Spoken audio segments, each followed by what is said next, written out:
Muy buenos días, hermanos. Bienvenidos a nuestro canal Regreso al Padre de la Misericordia. El Padre Celestial te espera. Te cuento, hermanos, que sigo profundizando en las bienaventuranzas y me doy cuenta que nuestra vivencia cristiana es muy pobre. No entendemos al Señor, no entendemos su palabra, no entendemos su evangelio. Mateo 5 es una propuesta del Señor de caminar en la virtud, de caminar en la voluntad de Dios, de ser verdaderamente hijos de Dios al encontrar toda esa palabra. Y aparte de eso, pues los mandamientos, pero es que los bienaventuranzas es el camino que nos lleva a una vivencia muy excelente en el camino de la santidad. Si realmente queremos ser santos, debemos vivir las bienaventuranzas como para llegar al término de vivir en la voluntad de Dios, de vivir como hijos de Dios, que eso es lo que espera el Señor de nosotros. Entremos entonces juntos a revisar este proceso de santidad que el Señor nos propone a todos y cada uno de nosotros. Les cuento que la primera beneficiada en hablar de este tema he sido yo. Me he cuestionado muchísimo y también he tenido que pedirle al Señor perdón porque pues no la estoy viviendo en su totalidad. Y descubrí que si no vivimos unas bienaventuranzas, mucho menos las que siguen. Entonces, si vamos bien en la pobreza, no sé si se han revisado o no en cuanto a esa temática, que lo más importante es revisar nuestra vida, cómo vamos, si vamos bien o vamos en el camino extraviado. Pero en mi análisis debemos escoger una que realmente nos lleve a vivenciar todas las bienaventuranzas. Una, y eso depende de las características de cada persona. Por ejemplo, San Francisco de Asís era amante de la pobreza, se casó con la pobreza. Nosotros también nos debemos casar con una bienaventuranza para poder profundizar y permitir que el Señor haga vida esas bienaventuranzas en cada uno de nosotros, que sea Él el que viva en nosotros esas bienaventuranzas. Entonces vayamos al tema. Hermanos, las bienaventuranzas son el camino de santidad propuesto por nuestro Señor Jesucristo y aceptado por los santos. Ojalá que aceptemos esta propuesta que nos hace el Señor de caminar en la santidad. Para llegar a ser verdaderos hijos de Dios, debemos vivir las bienaventuranzas. Que sea el Señor el que nos ayude a vivirlas, a profundizarlas. La Iglesia debe vivir las bienaventuranzas en un camino de fe, en un camino de esperanza. Sabemos que no tenemos toda la felicidad en este mundo porque nosotros estamos cultivando la felicidad en este periodo de la historia, en este momento de la vida en que el Señor nos mandó a vivir, en el momento en que Él nos llamó a la vida. Por eso la Iglesia dice vivir las bienaventuranzas sí, pero todavía no. Empezamos a vivirlas, pero las llegamos a cumplir en su totalidad en el reino de los cielos. El que vive una bienaventuranza va a vivir todas. Por eso examinemos nuestro caminar en este día para saber si realmente estamos viviendo esas bienaventuranzas. La Iglesia vive esas bienaventuranzas en la fe, en la esperanza de que el reino de Dios se verá instaurado al vivir esas bienaventuranzas. Debemos tener esa confianza en el Señor y esa fidelidad para avanzar en sinceridad de corazón en el camino de las bienaventuranzas, que es paso a paso para llegar hacia el reino de los cielos, subir esa escalera de la perfección. Pero debemos dejar que el Espíritu Santo actúe en nosotros, que Él con su agua viva de la gracia actúe en nosotros y viva en nosotros esas bienaventuranzas, nos guíe, nos llene de su amor y de su comprensión. Por eso caminamos de las manos del Señor con confianza, con fidelidad. Sabemos que el Espíritu Santo es el que provoca con cada vivencia de las bienaventuranzas una efusión de su Espíritu sobre nuestra debilidad humana. Si ya empezamos a vivir la pobreza, que es la misma humildad, tengámoslo por seguro que empezamos con un pie firme.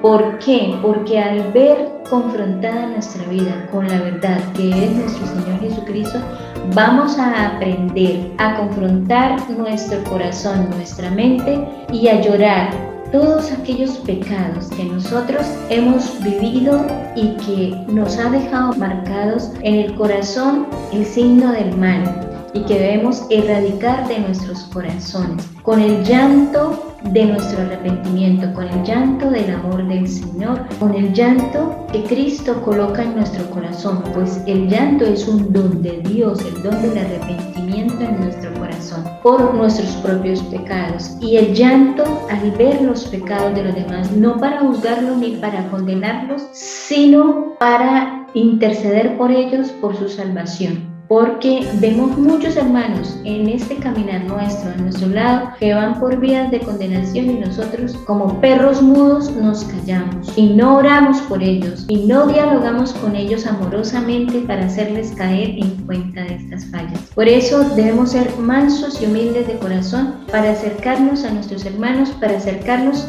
a nuestros propios pecados, para no tener un complejo de culpa que es innecesario, porque no es fácil para una persona que tiene un complejo de culpa caminar en la vida del Señor, porque todo lo va a ver pecado. Debemos aprender a vivir en el equilibrio. Ese equilibrio solamente nos lo da el Espíritu Santo. Por eso debemos mantener la gracia de Dios, frecuentar los sacramentos de la confesión y de la comunión. ¿Cómo volverse plenamente acogedor de la obra del Espíritu, de la acción, de la gracia divina en cada uno de nosotros? La única manera es profundizar en la vivencia de las bienaventuranzas. Es prestarme preguntando: ¿soy humilde? ¿Soy sencillo? ¿Soy manso? ¿Soy pacífico? Todos los días de nuestra vida nos debemos ir interrogando, pero también ser simples y sencillos, vivir en la alegría de la confianza del Señor. Es simple y sencillo aquel que vive y se ha abandonado en las manos de Dios, sabiendo que la perfección es un camino que solo lo da en nuestro Señor, y que si nosotros le pedimos al Señor, le clamamos por ese camino de la sencillez, por ese camino del amor, Él nos lo va a hacer y realizar dentro de nuestros corazones. Cuando Cristo empieza a obrar con poder en cada uno de nuestros corazones, nuestro entorno se va transformando, porque nuestro entorno se va haciendo un entorno de alegría, un entorno de paz y un entorno de sencillez, aún en medio de las dificultades y de las desgracias o contrariedades de la vida, porque este es un momento de prueba, es un momento para ganar nuestra salvación y ayudar a ganar la salvación de nuestros hermanos. Por eso el Señor, con las bienaventuranzas, nos invita a vivir en la unidad de la vida humana. Si se vive una bienaventuranza, se viven todas. Por eso iniciemos con una. Miremos cómo es nuestra personalidad. Si yo soy humilde y veo que el Señor me ha dotado de ese don de la humildad, aumente esa humildad y camine en esa humildad para avanzar en las otras bienaventuranzas. Pero si veo que mi fuerte es ser un espíritu manso, un espíritu conciliador, entonces cogemos esa arma que tenemos, que el Señor nos ha dado, y avancemos con ello para desde ahí, desde ese espíritu pacífico, a introducirnos en el camino de las otras bienaventuranzas, de la pobreza y todas las demás que vendremos viendo en el caminar. Y estas bienaventuranzas nos van a ayudar a percibir el verdadero sentido de la vida humana. Y ese verdadero sentido es que nosotros, viviendo las bienaventuranzas, vamos a ver a Dios, vamos a vivir en su reino, nos vamos a sentir y ser y actuar como hijos verdaderos de Dios, y obtener por la vivencia de esas bienaventuranzas el perdón y la misericordia del Señor. Debemos comprender las condiciones de esa verdadera felicidad. Uno cree que la felicidad es no tener ningún tipo de problemas, que vivir en paz, que tener todo lo comodidad, que tener bienestar económico, bienestar físico, bienestar social, pero no, esa no es la verdadera felicidad. Jesucristo nos lo mostró. Y vamos a analizar cuál es la verdadera felicidad según Jesucristo. Por eso debemos aprender a comprender a Jesucristo. Hay que centrar nuestra vida en cada una de esas bienaventuranzas, irlas desarrollando, ir ayudando a nuestro ser, a nuestro entendimiento, a comprender ese camino de la verdadera felicidad y comprender que esa felicidad tampoco se vive en su totalidad aquí en este momento, sino que llegará a su plenitud en la eternidad. Nosotros estamos trabajando para la eternidad que empieza ya, desde ahora. Si usted está viendo las bienaventuranzas, ya tiene parte de la felicidad en medio de la dificultad, en medio del sufrimiento, en medio del dolor. La bienaventuranza que vamos a profundizar en el día de hoy es: bienaventurados los que lloran, porque ellos recibirán consolación. O sea, felices los que lloran. Pero ¿a qué llanto se refiere Jesús? ¿Cuál fue el llanto de Jesús para que nosotros podamos recibir esa consolación, esa paz desde ahora y hasta la eternidad? Veremos, vamos a ver. El llanto de Jesús, ese es el modelo de esta bienaventuranza, las lágrimas de Jesús. Vemos que Jesús mostró su vida afectiva al llorar la muerte física de Lázaro, al permitirle darle una segunda oportunidad para comprender y profundizar todas las vivencias de amor que tenía Jesús y Lázaro. Lázaro fue fiel a Jesús. Yo creo que fue el único amigo verdadero que tuvo Jesucristo, que le acompañó en todo, que lo ayudó en todo. Él lo acogió en su casa, le dio su alimento. Cuando lo perseguían, allá también se escondió en una de las propiedades de Lázaro, porque Lázaro era uno de los hombres más ricos de Israel. Era el aliado de Jesucristo, el que toda la vida le brindó la ayuda tanto económica y de amor, de amistad que Jesucristo tuvo. Por eso al morir Lázaro, Jesucristo lloró, porque era esa persona que realmente le había mostrado su amor incondicional desde el principio hasta el final. Pero también era para mostrar el poder de Jesucristo. También por eso fue la muerte de Lázaro, para llegar a mostrar el poder de Jesucristo sobre la vida y sobre la muerte. Y también eso fue precisamente lo que llevó a tener más enemigos Jesucristo, porque los judíos no aceptaban ese poderío de Jesucristo y Él se los quiso demostrar con la resurrección de Lázaro. Pero eso también le valió la muerte, porque los enemigos de Jesucristo creían más en la acción del maligno que en el mismo Jesucristo, porque hasta le preguntaron: ¿tú haces esto en nombre de Belcebú? No es que le preguntaron, lo acusaron. Realmente lo que hicieron fue acusarlo de que él hacía los milagros en nombre de Belcebú, el príncipe de las tinieblas. Jesucristo mostraba ese poder para que ellos atendieran a su mensaje, pero no quisieron. Y Lázaro fue esa piedra que colmó el mal pensamiento, el desvío del pensamiento del pueblo de Israel en cuanto a lo que era Jesucristo, porque aunque algunos por ese milagro se convirtieron, los enemigos de Jesucristo no se convirtieron aún viendo este gran milagro. Y Jesucristo mostró su sufrimiento, su dolor, su llanto también sobre ese pueblo que lo rechazaba, sobre ese pueblo que lo calumniaba, sobre ese pueblo que no lo acogía y que muchas veces quisieron apedrearlo. Lloró sobre Jerusalén y Lucas lo expresa muy bien en las siguientes palabras: si también tú conocieses en este mensaje el día del mensaje de paz, pero ahora está oculto a tus ojos, porque vendrán días sobre ti en que tus enemigos te rodearán de empalizadas, te cercarán y te apretarán por todas partes y te estrellarán contra el suelo a ti y a tus hijos que estén dentro de ti, y no dejarán en ti piedra sobre piedra, porque no has conocido el tiempo de tu visita. O sea, el tiempo de la visita de nuestro Señor la desconocieron, porque ellos esperaban un Mesías poderoso, un Mesías no sufriente como era el que les estaba mostrando nuestro Señor Jesucristo, un Dios humilde y sencillo, amoroso de los pobres y de los desplazados, de los rechazados, de los enfermos, un Dios amigo de los pecadores. Ojalá que nosotros no estemos en ese bando, ¿no? En el bando de los enemigos de Jesús, rechazando a los pobres, rechazando a los pecadores, juzgándolos y condenándolos. Jesucristo por eso lloró por ellos, porque estaba viendo su inminente condenación. Y mira que de esas consecuencias de haber personalmente escuchado a Jesucristo y haberlo rechazado, viene la destrucción de Jerusalén. Y cayó muro, piedra sobre piedra, tal como Jesucristo lo dijo. Jesucristo, la segunda manera de llorar es rogando y suplicando por ese pueblo de Jerusalén que lo rechazó. Dice la Sagrada Escritura en Hebreos 5:7, el cual habiendo ofrecido en los días de su vida mortal ruegos y súplicas con doloroso clamor y lágrimas, al que podía salvarlo de la muerte, fue escuchado por su actitud reverente.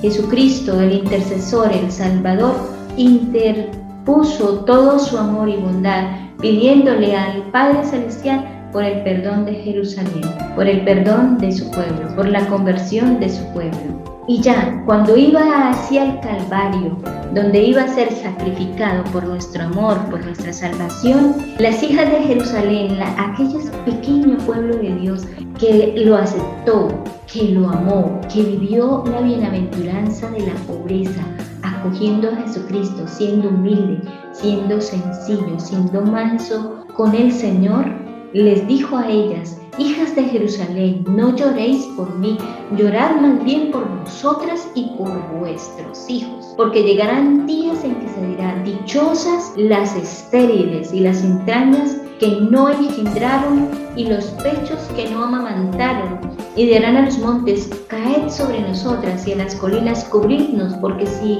en el leño verde hacen esto, en el seco, ¿qué se hará? Si Jesucristo fue perseguido, fue amenazado, fue calumniado, fue asesinado, ¿qué podemos esperar nosotros?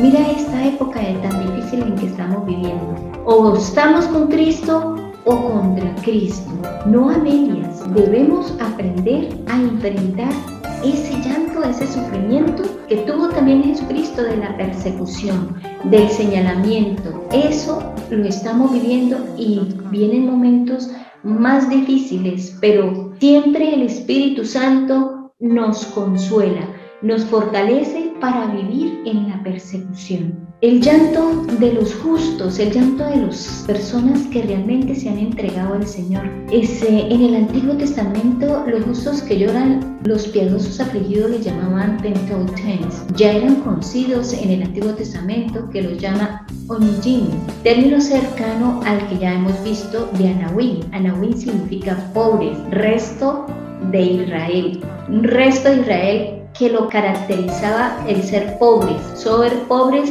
de espíritu, ser pobres de hecho también, porque eran también los desplazados por la cultura de Israel, que siempre es una cultura de mentalidad de prosperidad, de triunfo, mientras que Jesucristo, como buen israelita, se fijó fue en la pobreza de los que estaban desplazados por los mismos judíos, las mujeres, los niños, los leprosos, las prostitutas, los ladrones, los pecadores, los enfermos. La palabra oniyán designa la aflicción que produce la pobreza y el despojo de los inocentes que solo tienen a Dios por defensor y a Él se acogen confiadamente pidiendo justicia en su inocencia avasalladora. Jesucristo se fijó precisamente en esos inocentes que estaban siendo pisoteados, que estaban siendo maltratados, que estaban siendo humillados. Él sacó su cara por los pobres de su pueblo, les brindó su mano, les brindó esperanza, les brindó alegría y les ofreció un reino de los cielos. Les ofreció el vivir ya como hijos de Dios, para que ellos se dieran cuenta de que era superior todo ese sufrimiento, ese desplazamiento, a ser hijos de Dios, y que Él les estaba ofreciendo eso, el ser hijos de Dios con toda la dignidad, que no debían sentirse avasallados ni despreciados, porque Dios estaba por ellos, Dios estaba con ellos, Dios está con los pobres, está con los necesitados. Y al mismo tiempo en Eclesiástico les dice: si quieres servir al Señor, prepara tu alma para la tribulación, porque en el fuego se purifica el oro, y los que aman a Dios en el horno de la humillación. Ese horno de la humillación por los que algunas veces hemos tenido que pasar, y la humillación no le gusta a nadie, siempre la rechazamos, pero si la tomamos desde el punto de vista de Dios, puede ser un arma muy poderosa para avanzar en la vida de la perfección, en la vida de la santidad. les brinda su mano, su salvación a nosotros los pobres y necesitados. Los antepasados de Jesucristo también fueron pobres, eran de ese resto de Israel, los pobres, los humildes, los que aceptaban la palabra de Dios, los que lo vivían y que por lo mismo tanto sufrían la persecución y el rechazo. Leamos el libro de Ruth, ahí vamos a descubrir un poco los antepasados de nuestro Señor Jesucristo. Miremos esta imagen que es terrible. Esta niña con su celular, con sus comodidades, indiferente al otro lado de ese pobre que sufre, de ese pobre que se está muriendo de hambre, de ese necesitado de salud, de necesitado de servicio, ese enfermo que está muriendo y que no hay quien le lleve una voz de aliento, no hay quien le lleve la palabra de Dios, no hay quien les ayude a fortalecer en esos momentos de dolor. Así estamos nosotros, desafortunadamente concentrados en las tecnologías y realmente no vamos a aquel que está cercano, a aquel que está sufriendo y a aquel que está necesitando de nuestra ayuda. El llanto de los justos en el Nuevo Testamento se trata primero de María y los apóstoles, a los que la pasión de nuestro Señor Jesucristo los separa de Jesús. Qué separación, qué dolor tan terrible sufrieron los apóstoles y la Virgen. Primero, la Virgen por la pérdida de su hijo, de su amado, de su Dios, ella siendo su primera discípula. Y los discípulos por haber fallado en la humildad y no seguir a Jesucristo hasta el momento de la cruz, haber huido. Y lo otro, pues con la persecución que se inició hacia los cristianos por el gobierno romano en ese momento, hizo que todos se desperdigaran por un lado y otro. Muy pocos se mantuvieron firmes en la fe, esperando el auxilio del Espíritu Santo, del Consolador, que Jesucristo les había prometido. Jesucristo les prometió a ellos y nos promete a nosotros la ayuda y la consolación del Espíritu Santo. Él no nos promete que no nos va a pasar nada, que no vamos a tener sufrimientos, que el Evangelio de la prosperidad no existe en el Evangelio. Existe esto. Tú y yo enfrentemos las situaciones en fortaleza y esa fortaleza nos la da el Espíritu Santo. Por eso hay que abrirnos a la acción del Espíritu Santo, que es el que nos fortalece. Se puede explicar de aquel enfermo que aún en medio de su dolor y sufrimiento sonríe. Yo he tenido ese testimonio de un amigo mío, un padre, un sacerdote, que él sufrió 7 años por esclerosis múltiple.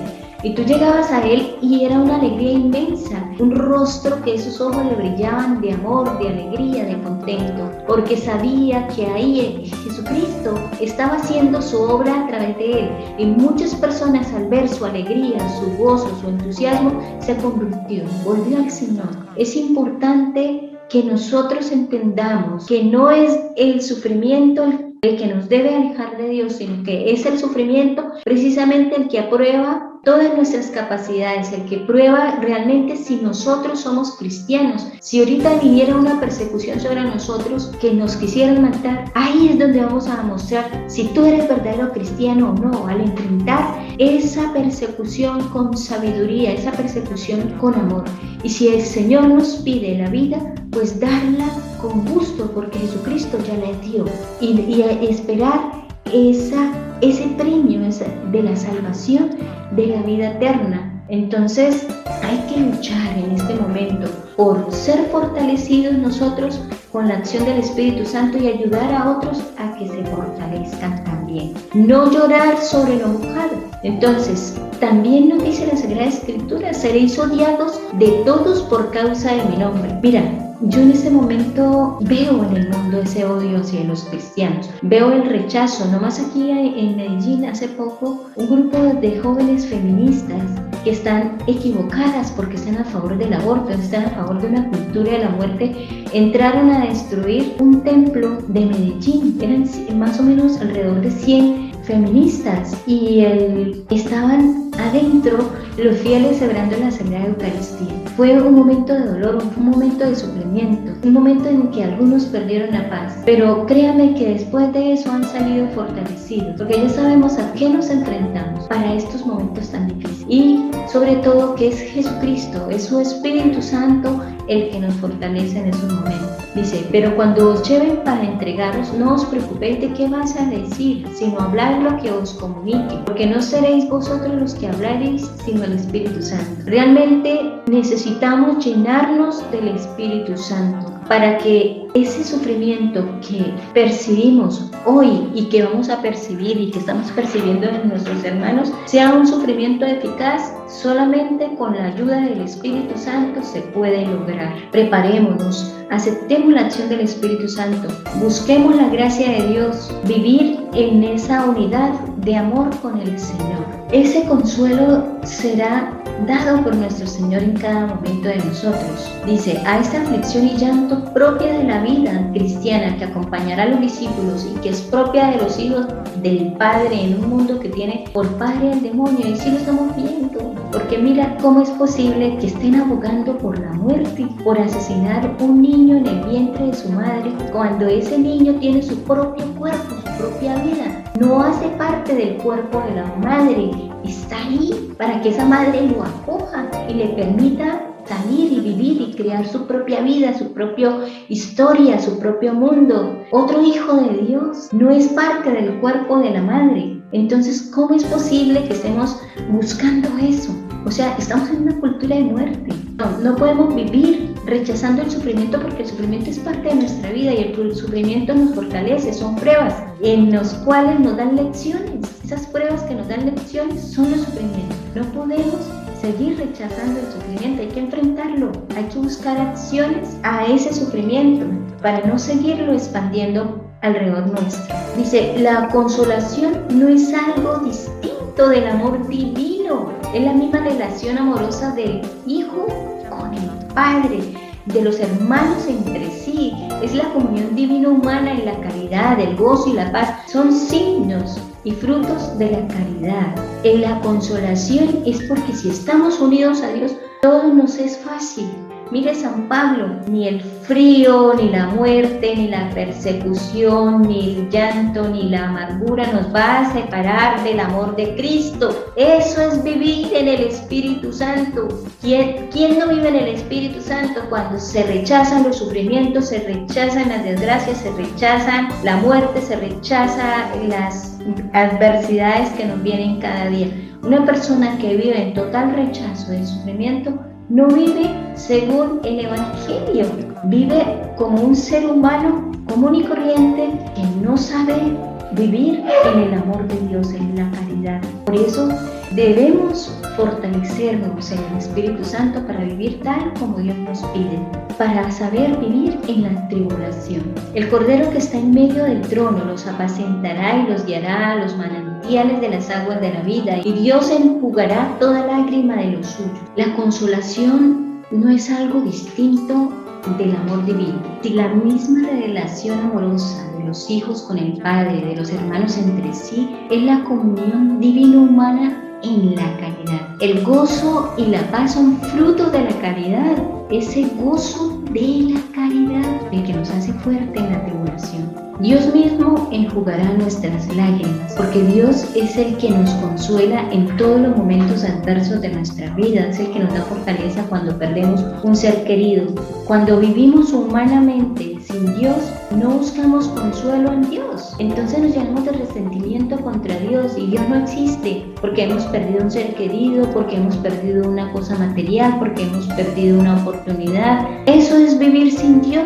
Cuando una persona vive con Dios, todo lo vive en paz, porque si no tuvo ese puesto era porque no le convenía, porque si aquella persona era porque el Señor ya la llamó, ya había cumplido su misión en la tierra. Si perdió aquella oportunidad, ya vendrán otras, porque el Señor no está ahí con nosotros. Esa es la mentalidad de un verdadero cristiano que vive las bienaventuranzas. Cuando uno vive humanamente, no se aleja de Dios, pero vivir en las bienaventuranzas nos trae la ventaja de empezar a vivir en el reino de Dios, de empezar a vivir el cielo en la tierra. El llanto de los justos también tiene que ver con una tristeza, pero no una tristeza de depresión, de que sufre aquella persona. Es que yo maté a una persona y toda la vida va a recordar ese hecho, pero va a recordar también que Dios lo perdonó, y que debe sentirse alegre porque el Señor lo perdonó, le dio una nueva oportunidad. Aquella mamá que abortó, claro, va a recordar a su hijo, pero ya no lo debe recordar con tristeza y amargura, lo debe recordar con amor y saber que Él está vivo y que tú lo puedes dar el amor aún Él estando en la eternidad, y que Él está ahí acompañándote, que Él ya te perdonó, que ese hijo ya te perdonó, que Dios ya te perdonó y que debes avanzar en la vida con paz, con alegría en el Espíritu Santo. Por eso hay que pegarnos a Él. Sí debe haber una tristeza por el arrepentimiento, pero es una tristeza y según Dios, es un arrepentimiento, un dolor de los pecados que debemos llorar ciertamente, pero llorar en paz, porque sabemos que Dios en su infinita misericordia nos ha dado una nueva oportunidad de avanzar, nos ha dado la mano para salvarnos, pero esa tristeza del mundo, de aquella persona que ha hecho el mal, que se echa a morir porque es que esto, yo hice daño, no es una tristeza divina, eso es una tristeza humana que no cabe en el cristiano. El cristiano que ha caído y se sabe perdonado, vive en paz y en alegría el gozo de saber que Dios le ha dado una nueva oportunidad, que Dios le ha perdonado. ¿Que se va a borrar ese pecado de su mente? No se va a borrar, pero lo va a recordar con paz y con el gozo de saber que Cristo te perdonó, que Cristo te ha dado la oportunidad. Entonces hay que diferenciar en cómo se vive un cristiano y cómo vive una persona que no vive el cristianismo. Por eso las bienaventuranzas es el curso para comprobar si tú y yo somos cristianos o no somos cristianos, si vivimos tal como Cristo quiere o vivimos según el mundo o la vida humana común y corriente sin Dios. Ese arrepentimiento realmente, esa tristeza que nos da Dios, es para arrepentimiento y es para el cambio de nuestra mentalidad, de nuestro corazón. Por eso ese arrepentimiento nos lleva a un cambio de dirección, a una nueva vida, a un cambio de actitud, un cambio de pensamiento, un cambio de acciones, un cambio de obras, todo tendiendo a la vida y al amor de Dios. Tu misión al llorar los pecados ajenos, que también los lloramos, no es el de juzgar, ni de difamar, ni decir ir contando a todo el mundo el pecado que el otro cometió. Y en eso mismo se puede caer en pecado de difamación, o sea, desacreditar a alguien. Bueno, si tú viste a Juan salir de un motel con alguien que no era su esposa, tú debes llamar a Juan con amor, en silencio, aparte, y decirle: mire, Juancito, estás siendo infiel a tu esposa, no puedes continuar así porque vas a destruir tu matrimonio, estás poniendo en peligro tu salvación eterna. Pero sí, eso es diferente a ir a decirle a la vecina: mira, vi a tu esposo salir del motel con fulana y fulana. O vaya, le dice a la vecina, no le dice a la esposa, pero le dice a la vecina. Y la vecina: ay, ese no era el que era muy santo, el que era muy fiel, el que no sé qué, dice cuánto. Y empieza la ola del pecado que él cometió. ¿Qué saca usted con eso? ¿Qué sacamos tú y yo con ir a contar el pecado del otro? Lo que sacamos es que se le dañe la fama al otro, que no le demos la oportunidad del cambio, de la transformación. Por eso debemos tener un silencio amoroso, pero un silencio amoroso que habla con el que está fallando y le da la mano a convertirse, le da la mano a transformar. Tú haces eso, ya la decisión la toma esa persona y ya tú te libras de ese pecado ajeno que acabas de ver, porque tú ya hiciste lo correcto. Ahora, la injuria, con eso también estás injuriando a la persona, porque claro, la persona tuvo un momento de debilidad y él pues se cayó de pronto. El Señor le dio la gracia en ese instante de haberse dado cuenta que había fallado y que él mismo en ese instante, después de haber caído, se hubiese prometido al Señor no volver a caer, y tú vas y le embarras en hablar. Pues ¿qué más? Pues hace que la persona se vuelva a descarar. Ay, si ya lo sabe todo el mundo, yo sigo en mi pecado. Ahí le estás ayudando a hundir y tú también te estás hundiendo, porque estás llevando pecado sobre pecado. O sea, tú cargas con el pecado también del otro. Tu misión no es cambiar a las personas. El único que cambia a las personas es Dios. Dios es el que cambia a las personas. Por eso hay que orar mucho. así como Jesucristo oró por el pueblo de Israel, así también como le dijo a las mujeres de Jerusalén, oren por ustedes y por sus hijos, los llevar los pecados ajenos. Diferentísimo. Estamos muy lejos del camino de Dios realmente. Yo cada vez que me acerco a una bienaventuranza, a profundizarla, me doy cuenta que estoy lejos, porque uno tiende siempre a juzgar, yo tiendo a juzgar, así sea en mi mente o en mi corazón, así no lo diga nadie, pero hay una actitud interior que hay que cambiar, y muchos hermanos nuestros que viven la vida sacramental y viven como Dios manda, se sienten con la autoridad de rechazar y de juzgar al otro, y esa no es la actitud. La actitud es ayudar a corregir, darle la mano al otro para que cambie, para que se transforme su vida él mismo, porque es que nadie cambia a nadie, es uno mismo el que se cambia a sí mismo con la ayuda de Dios, es Dios el que lo transforma a uno mismo, Dios mismo que transforma nuestra vida, porque nos da esa gracia del arrepentimiento profundo, un dolor de corazón. Por eso hay que pedirle al Señor que nos dé un dolor de corazón, y pedir ese dolor de corazón para los demás también, porque los demás también necesitan salvación, no necesitan que nosotros los injuriemos, que lo difamemos, que los juzguemos, que los condenemos. Necesitan nuestra oración y nuestra mano para que el otro también cambie, y si hemos de hablar con esa persona, dialoguemos, pero dialoguemos en una actitud de amor y no en una actitud de juzgar, porque el pecado que él cometió seguramente y con más veras lo puedo yo cumplir, y peor, puedo caer más hondo y más bajo que esa persona.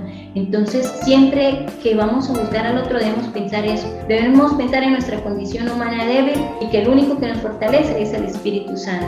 Reflexionemos, ¿realmente nosotros hemos profundizado o me he asombrado o he contemplado ese amor de Jesucristo al desprenderse de todo su ser para entregarlo por mi salvación completa? ¿Realmente le he agradecido? Nosotros vivimos como si todo nos lo mereciéramos, ¿no? Nosotros no nos merecemos absolutamente nada. Como hijos de Dios tenemos esa dignidad, pero no porque la merezcamos, sino por don y gracia de Dios, por bendición de Dios. No podemos estar, sí, somos hijos de Dios, entonces nadie me toque. No, así no es la vida. El hijo verdadero de Dios vive en la humildad, en la pobreza que es misma humildad, y hoy sabemos llorar nuestro sufrimiento, sabemos llorar el sufrimiento del otro, sabemos llorar mis pecados, sabemos llorar los pecados de los demás, pero a la luz de Jesucristo. Parece que no nos mueve apenas la multitud de almas que se lleva Satanás, nos dice Santa Teresa de Jesús. Somos indiferentes, muchas personas se están condenando, y la condenación eterna sí existe, porque nosotros mismos le hemos dicho no a Dios. Y cuando usted rechaza de plano a Dios, ¿qué está rechazando? Pues su salvación. Y hay muchos hermanos hoy con decir no al aborto se salvan, pero hay los que no están diciendo sino sí al aborto, sí a la eutanasia, sí a la ideología de género, sí al orgullo y a la soberbia, a la prepotencia, al difamar al otro, al injuriar al otro. ¿Qué está diciendo? Pues no a Dios. Plenamente, al final de nuestra vida llegará el momento de todos los nos que no hemos dicho a lo largo de la vida, que al final no podemos decirle sí a Dios. Debemos cuidarnos. Nadie es, como dice San Pablo, el que se cree seguro tenga cuidado de no caer. Debemos luchar por nuestra salvación hasta el último instante de nuestra vida, porque hasta el último instante de nuestra vida el maligno siempre nos va a atacar, siempre nos va a atacar, no solamente a mí, sino a los demás hermanos. Los socorremos en momentos de la agonía, de la enfermedad, para que ella persona acoja a Dios en medio de la enfermedad y el sufrimiento y se salve. Somos esas manos de Dios. Cuánto me mueve y me conmueve la gloria del Padre que desea tener su casa llena de hijos, y cuánto hago por ayudar al retorno de esos hijos a Dios. ¿Qué estoy haciendo? ¿Estoy evangelizando? ¿Estoy haciendo obras de caridad? ¿Qué estoy haciendo por la salvación de mis hermanos? ¿Qué es preferible? ¿Quedarse fuera de su casa con las manos llenas de bienes que fenecen a la muerte, o pobres y desprendidos y aún mendigos como Lázaro, pero entrar de lleno en la gloria en el cielo? ¿O prefiere apegarse a las cosas materiales, a sus pensamientos, a sus gustos, a sus apetencias, a los deseos de la carne, del tener y del placer, del poder, y dejar de un lado la salvación y mi salvación y la salvación de los demás? ¿Cuál es mi opinión del apostolado? ¿Cuál es mi opción del apostolado? sin dejar de atender la obra de misericordia, o sea, de dar pan al hambriento, de agua al sediento, vestir al desnudo, visitar al preso. Eso lo tenemos que hacer todos, pero su apostolado, ¿cuál es? ¿Cuál es su apostolado? Asistir a los moribundos, asistir a los ancianos de tercera edad, llevar la comunión a los enfermos. Puede ser que ya esté casado y quiera ser diácono, o quiero ser lectora de la palabra de Dios, o quiero ir a misiones a anunciar el evangelio, o quiero acoger a personas que vienen a misionar en mi casa. ¿Cuál es su apostolado real? ¿Para qué lo llamó Dios? Porque para dar pan al hambriento, comida al sediento, vestir al desnudo, visitar al preso, eso nos toca a todos. Pero ¿cuál es su misión en particular? O tú, que eres médico o enfermera, o que tienes un negocio donde podrías dar el empleo a una persona, ¿estás dando empleo? ¿Estás creando fuente de empleo? ¿Estás dando unas horas de tu trabajo? No podemos dejar de insistir en esto, porque es que realmente estamos en momentos difíciles y hay que abrir el corazón, la mente, para ayudar a los demás. ¿Cuáles eran los motivos de su llanto? ¿Lloro más por mí que por los demás? O sea, lloro porque se me rompió una uña, lloro porque me miraron feo, lloro porque me despreciaron. Me estoy quedando en esos llantos míos y no mira a aquel que está despreciado, que está aguantando hambre, que se está muriendo de hambre, que no tiene trabajo. ¿O en qué estoy centrada yo? ¿En mi egoísmo o en realmente estoy atendiendo al otro? Me gusta que me complazcan, que me compadezcan. Es que a toda hora vive quejándome de un dolor, de un sufrimiento, que yo no puedo, que no sé. Diferente a la persona que realmente está enferma y que tiene todo el derecho de quejarse.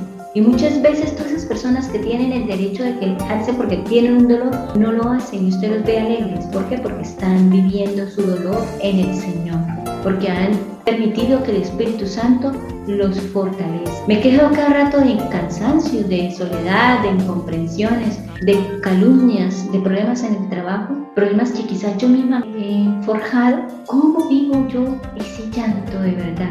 Ese llanto bienaventurado de Jesús. He aceptado de verdad ese amor gozoso de Hijo de Dios, de Hijo del Padre. Le doy gloria con mi vida. Creo que Él me consolará deseando que me abandone en sus manos. Mira, el sufrimiento vivido, abandonados en las manos de Dios, es más fácil y más llevadero. Como dice, venid a mí todos los que estáis cansados y agobiados, que yo os daré descanso. Solo el Señor nos da descanso. Y nos lo puede dar a través de una persona, nos lo puede dar a través de una palabra de Dios, nos lo puede dar a través de un video donde nos realmente entendamos qué es la consolación de Dios. Nos lo puede dar en aquel que está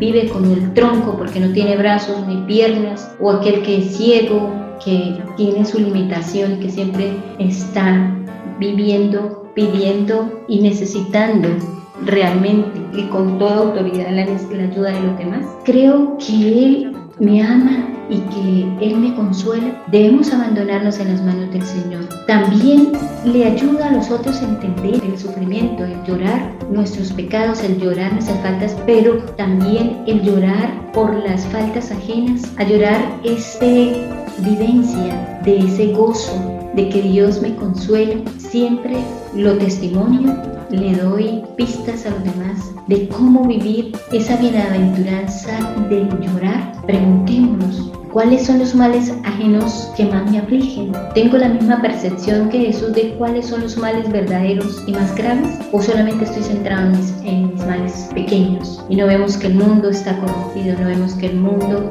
se está desmoronando, no vemos ni auxiliamos a las personas en alguna catástrofe. Y no necesitamos esperar a que sucedan catástrofes. Mira al hermano, a su vecino, a su familia, cómo les estamos auxiliando de verdad en ese llanto que el otro está viviendo. Llanto.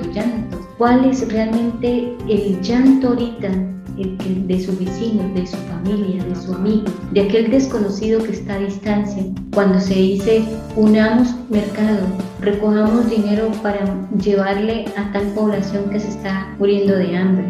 Busco el Espíritu Santo y creo que obra en mi interior y que es la fuente de todo consuelo. El Espíritu Santo tú lo dejas entrar en tu corazón, tú lo dejas actuar en tu corazón. ¿Sigo las inspiraciones del Espíritu Santo o me hago sorda, o por mi comodidad, o por mi pereza, o por mi falta de amor, o por miedo al riesgo de qué dirán, no hago lo que el Espíritu Santo me dice? Si estoy casado, o si soy religioso, si soy religiosa, o si estoy soltero, miro con confianza la propia vida, sabiendo que el Padre colmará mis deseos de una vida íntegra, de dedicación, de entrega. ¿O me abrumo o me angustio por todo lo que pasa en mi entorno? No. Un cristiano ve aún el dolor y el sufrimiento del mundo, lo mira con fe y esperanza, sabiendo que Dios nos va a dar las herramientas para auxiliar a los demás que sufren, nos va a dar las herramientas para vivir nuestro propio dolor y nuestro propio sufrimiento. En este sentido, la bienaventuranza tiene sentido desde que todo lo vivamos en Dios, con Dios, por Dios y para Dios y para gloria de Él. En ese sentido, la bienaventuranza es bastante profunda y no es solamente llorar mis pecados, sino llorar los pecados de los demás, sino que también en ese momento yo también viva como Dios manda. Soy diligente en poner los medios que de mí dependen para tener esa consolación que el Padre Eterno promete, o por el contrario, lento y perezoso, dejo que la granizada de la desolación destruya el sembrado de la gracia divina. Muchas personas Dios les está dando y consolando, y no aceptamos la consolación, la rechazamos, por favor, porque quiero hundirme en ese dolor, y quiero hundirme en la desesperación, quiero hundirme en la angustia. Es una decisión. En el momento de la angustia, o yo decido hundirme, angustiarme o desesperarme, o decido confiar y aceptar la consolación de Dios que siempre está ahí a mi lado. Es una decisión, es una decisión. Pido con insistencia y cuido cuando el Señor me lo da, el gozo en medio de la tribulación. Nos dará el 100% en esta vida con tribulaciones. Esa es, dice Marcos 10:30. Nosotros siempre vamos a tener tribulaciones, pero siempre vamos a tener la consolación del Señor, pero hay que saberla aceptar y no rechazarla. Cuando usted está llorando por desesperación y un momento siente una paz, recíbela y deja de llorar y recíbela. Lleve todo con paz. Muchísimas gracias. Espero que esta reflexión sobre esta bienaventuranza nos acerque cada día más a Dios, que este espíritu misionero que nosotros estamos implementando a través